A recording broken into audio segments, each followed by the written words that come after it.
Hola, aquí estamos. Bienvenido y bienvenida. Esto es Polvo y Miseria, un espacio que Yeshua nos presta para hablar de Él. ¿Quién es Yeshua?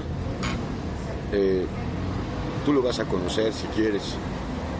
A lo mejor has oído de Él, como Job oyó de Él, como muchos han oído de Él, pero no lo han visto. Y es que tienes que verlo, pero con los ojos de la fe. Y si escuchas con fe la palabra de Dios, vas a ser libre, verdaderamente libre. Vas a ser feliz. Vas a tener pruebas, sí, pero después de pasadas las pruebas vas a tener vida eterna con un cuerpo glorificado. No te lo prometo yo, sino Yeshua, Jesucristo, Jesús. Aquí están Samuel y Luis. ¿A quién saludo primero? Samuel, ¿cómo estás? Bien con Jesús. Hombre de pocas palabras. Luis, ¿cómo estás? Pues bendito Dios, aquí sentado estudiando la palabra y escuchando lo que el Espíritu Santo habla por medio de mis hermanos. Bueno, pues hoy queremos hablar de algo muy importante, no solamente para el público judío, sin duda, para ellos es muy importante entender, es muy necesario entender, pero no nada más para los judíos, porque vemos cómo muchos que están atrapados en el cristianismo siguen tratando necia y fatuamente de guardar la ley en algún punto. Y otra vez decimos con Pablo, el que quiera guardar la ley está obligado a guardarla en todos los puntos. Entonces el texto base que tenemos está en 2 de Corintios 3. El tema es el tema a fin de cuentas son los dos pactos. Nada más que la terminología de 2 de Corintios 3 no utiliza, aunque sí aparece la palabra pacto. Le voy a dar lectura para que sea su palabra la que nos hable. 2 de Corintios 3, el encabezado que pone la Reina Valera es ministras del nuevo pacto. Y lo voy a leer. Parto del versículo 4. Y tal confianza tenemos mediante el Mesías para con Dios, no que seamos competentes por nosotros mismos para pensar algo como de nosotros mismos, sino que nuestra competencia proviene de Dios, el cual asimismo, este es el tema que queremos tratar, nos hizo ministros competentes de un nuevo pacto, no de la letra, sino del Espíritu, porque la letra mata, mas el Espíritu vivifica. Eso es lo que vamos a profundizar, sin embargo ahí no acaba el texto que quiero leer. Dice el número 7, el versículo 7, y si el ministerio de muerte, que ya de entrada es una palabra muy fuerte, esto lo digo yo, si el ministerio de muerte grabado con letras en piedras fue con gloria, tanto que los hijos de Israel no pudieron fijar la vista en el rostro de Moisés a causa de la gloria de su rostro, la cual había de perecer, ¿cómo no será más bien con gloria el ministerio del Espíritu? 9. Porque si el ministerio de condenación fue con gloria, mucho más abundará en gloria el ministerio de justificación. Versículo 10 y 1. Porque aún lo que fue glorioso no es glorioso en este respecto, en comparación con la gloria más eminente. Porque si lo que parece tuvo gloria, mucho más glorioso será lo que permanece. Esto es muy profundo, queremos hablar de esto. Ministerio de muerte, ¿qué es esto? Ministerio de condenación, ¿qué es esto? Esto lo escucha un judío y se va a escandalizar. Luis. Efectivamente, lo que pasa es de que el texto primero palomea ciertas cosas positivas que para su época o dispensación tuvo el ministerio de la ley. En este caso dice que tuvo gloria, dice que en su momento pues fueron cosas ideales porque era lo que necesitaba en ese momento la nación. Sin embargo, lo que vemos es de que esta ley contenía consecuencias de no cumplirla. Entonces ahí es donde vemos condenación, vemos muerte. Para este aspecto la pena de muerte estaba calificado.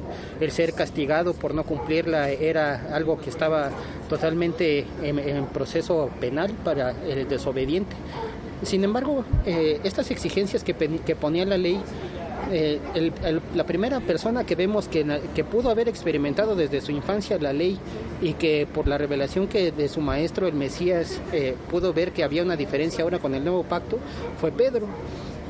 Ahí en Hechos 15 él mismo dice en el debate que hay en el concilio de Jerusalén, ¿por qué queremos poner nosotros sobre los gentiles una carga que ni nosotros ni nuestros padres pudieron llevar? Antes creemos que por la gracia del Señor Jesús seremos salvos de igual modo que ellos. En este momento hay como un parteaguas ahí para diferenciar que ya estaban cambiando ellos como judíos de un pacto que ya ahora estaba siendo el cumplimiento de la profecía de Jeremías 31, y que también era importante que las naciones extranjeras que estaban conociendo este nuevo pacto, pues había algunos judaizantes que estaban de alguna manera queriendo imponer la ley como para complementarla en una salvación en la cual ya no era necesario. Entonces, todavía hay judaizantes, se llaman mesiánicos. Así es, sí, ellos en lugar de ejercer el mandamiento del amor, la predicación del evangelio, se vuelven a atrapar en los 613 mitzvot, los 613 mandamientos. Y en este sentido, pues algunos irónicamente apelan a los 613 cuando gran parte de ellos es con templo construido. Entonces, pues desde ahí ya hay algo que ya no se puede cumplir. Entonces, ¿para qué intentan cumplir los 613 mandamientos, que además ni son rabínicos, no son de Dios, cuando ni siquiera hay templo? Así es, y esto en este aspecto lo que notamos es que el sistema rabínico ha añadido muchas cosas que ni siquiera tenían que ver con el Tanaj, el Antiguo Testamento. Y incluso en Colosenses 2, cuando dice que anulando el acta de los decretos que nos era contraria, es muy interesante este texto, porque primeramente si nos referimos al Tanaj, pues tanto Éxodo como Levítico como Deuteronomio tiene versículos donde enseguida de decir que hay que obedecer el mandamiento dice, pero si no lo obedeces hay consecuencia o maldición. Sí, entonces en este sentido puede embonar el texto. Sin embargo, en el lenguaje rabínico, la frase acta de decretos tiene que ver con todas las tradiciones que ellos habían añadido como explicaciones, interpretaciones, consejos de sabios en su propia opinión, un montón de literatura que ellos habían difundido para tratar de explicar y que por medio de la tradición fue agarrando más fuerza y que con más razón el Mesías dice, olvídense de eso, eso ni siquiera tenía que ver con la ley. Así es, Samuel, ministerio de condenación y ministerio del Espíritu. La ley y la gracia, a fin de cuentas.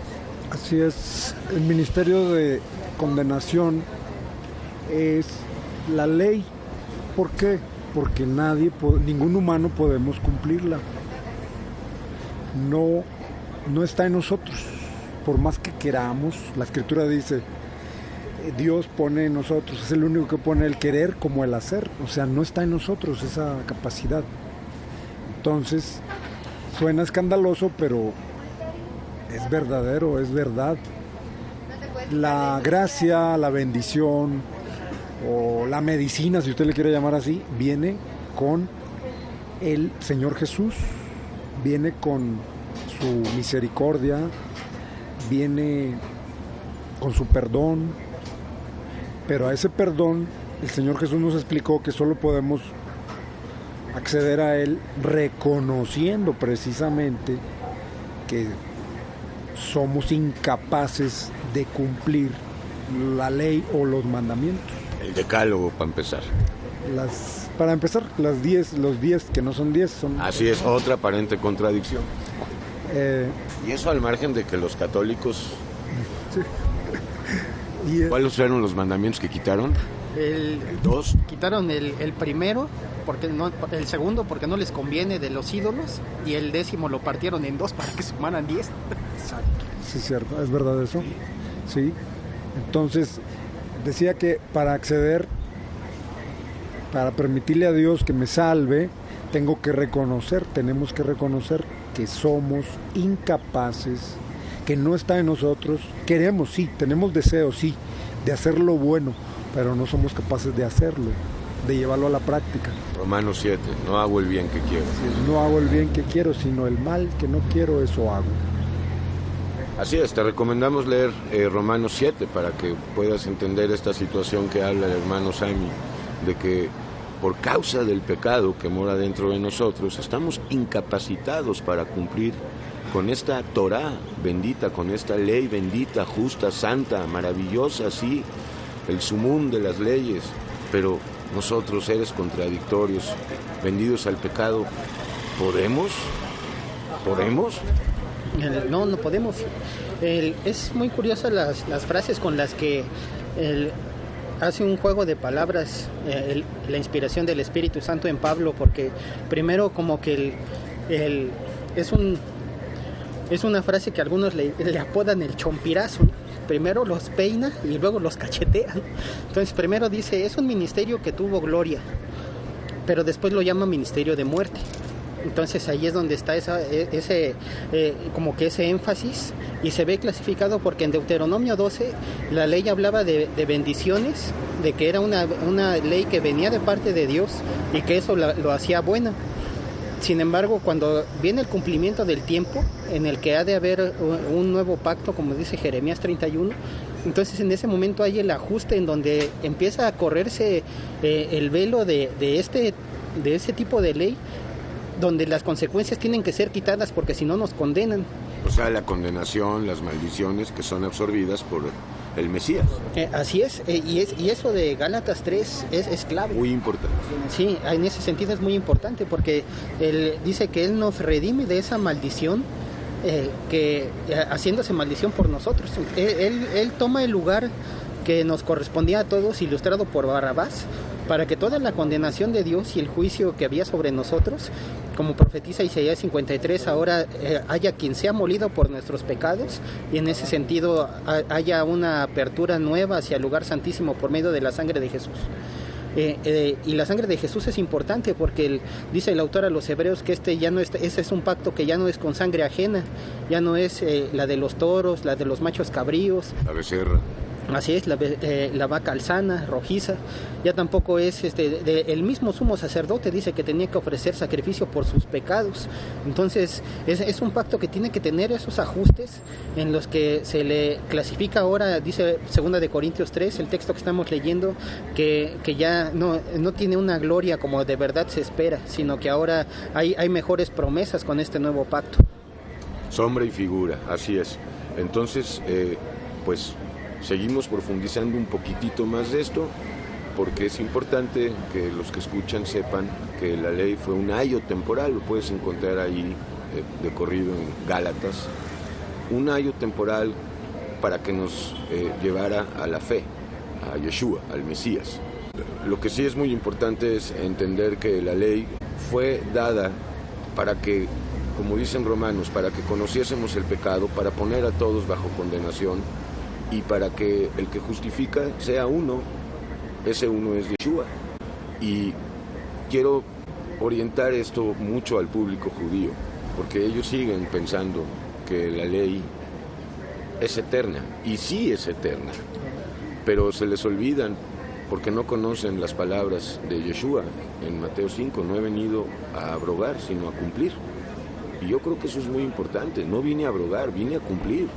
Y hasta que pasen este cielo y esta tierra, ni una jota ni una tilde se moverá de esta ley, pero no lo dijo en el sentido de que tengamos que seguir cumpliendo la ley, sino más en la parte orientada hacia los judíos, que pues tienen el velo, pero que es el tiempo del remanente al mismo tiempo para que salgan, pero también en cuestión de que la profecía sigue vigente, y a eso se refería Yeshua con eso, a que la profecía que está en el Antiguo Testamento sigue vigente. Claro.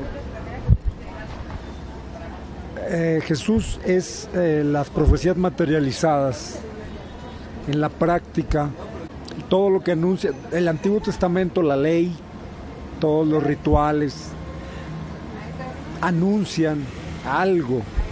¿A quién anuncian? Pues a Dios mismo viniendo, cumpliendo él la ley como Dios que es, solo Él la puede cumplir, poniéndonos el ejemplo de que así como Él la cumplió, si nos entregamos a Él, si lo obedecemos, Él nos ayuda para no solo cumplir el decálogo, sino las exigencias de la gracia. Exacto. Vamos no a cumplir, sino con la ayuda de Dios vamos a ir mucho más con Él para que el mundo vea la misericordia de Él a través de nosotros. Bueno, no tienen otra forma, o bueno, Dios escogió esa forma. Porque Dios se manifiesta en templos humanos. Así es. Dios muy bien pudo haber mandado un ángel o mandado muchos ángeles, pero se supone que andamos por fe, o debemos andar por fe, no por vista. Por lo tanto, Dios decidió que si tú eres elegido, vislumbres, partes de Dios, digámoslo así, a través de un, no sé, un iletrado, un andrajoso, no sé, un criminal que estuvo en la cárcel. Muchas personas se preguntan, pero ¿qué formas? Pues precisamente usando ese tipo de personas es como se ve el poder de Dios. Si vas a usar a alguien que es muy correcto, pues no, la corrección es Dios. Ningún ser humano le llegamos a ¿cómo decirlo? El poder de Dios solo se puede, y dice la palabra, que se perfecciona en la debilidad, en el que no estudió, en el que no confía en sus fuerzas, en el que tú conociste que fue de lo peor, un ladrón, qué sé yo. Pues ahí es donde Dios precisamente usa esas personas o esas almas para que tú veas el poder de Él, no de la persona esa que tú conociste. Así es. Luis. En el caso, por ejemplo, también de otra frase que utiliza Pablo en este texto es escrito en tablas de piedra. Esa parte también es muy curiosa porque incluso en la actualidad los judíos ortodoxos tienen por norma tratar de leer por lo menos toda la Torá al día. Entonces es algo que hay que estar estudiando porque es externo. Sin embargo, este nuevo pacto dice que las imprime, las pone en el alma. Entonces el Espíritu nos ayuda a recordarlas, el Espíritu Santo también nos ayuda a ejecutarlas, y es algo en donde ya no se utiliza tanto la voluntad humana, sino el propósito de Dios. Y eso es muy importante porque pues bajo este sentido, cuando se trata de cumplir ese pacto que está hecho en letra, pues ahí mismo dice que envanece. Y esa parte que está utilizando el texto de 2 de Corintios de que envanece, pues es generar la vanagloria, el orgullo, y en este sentido ya no se está cumpliendo la ley, aunque piensen que la están obedeciendo, porque pues Dios resiste a los soberbios y da gracia a los humildes. En este sentido ya desobedecieron ahí. Y la ley produce ira y orgullo.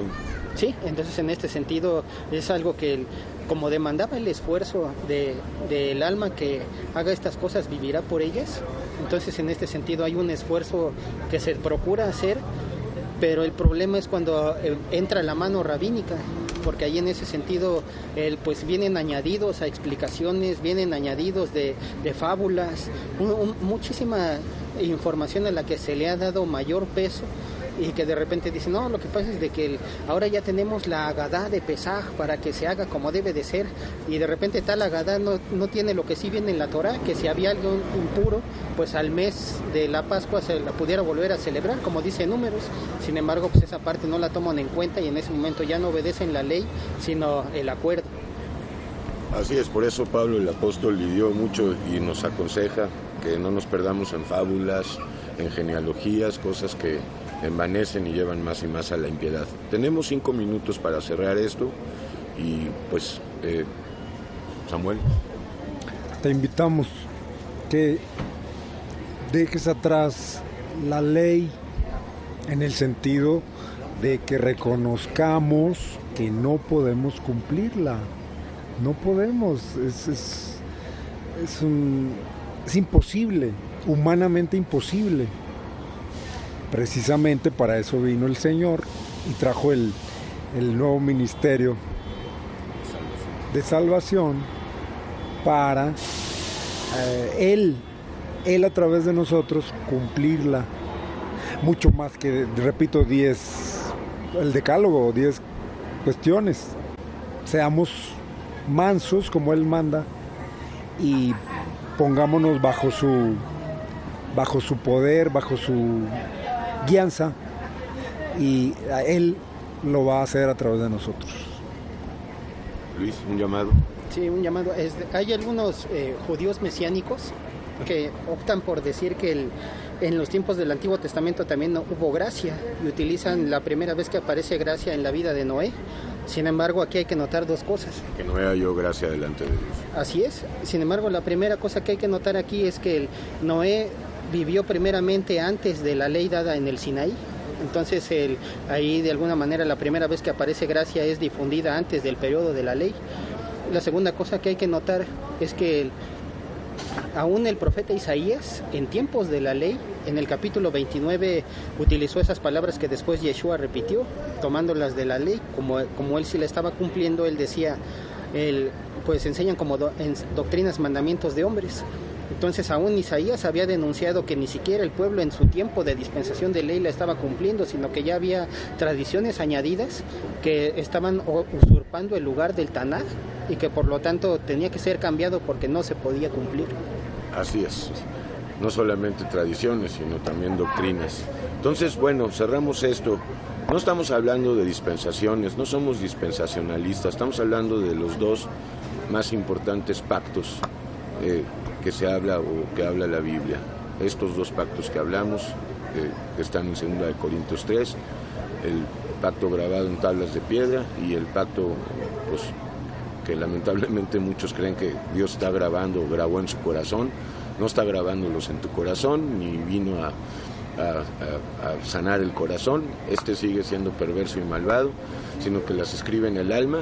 Y es un decir, lo que sucede es que ahora tenemos el Espíritu Santo, no es que las escribe en nuestra alma, es que el Espíritu está en nosotros, lo que es equivalente o idéntico a la mente de Cristo, porque el que recibe el Espíritu Santo recibe la mente de Cristo.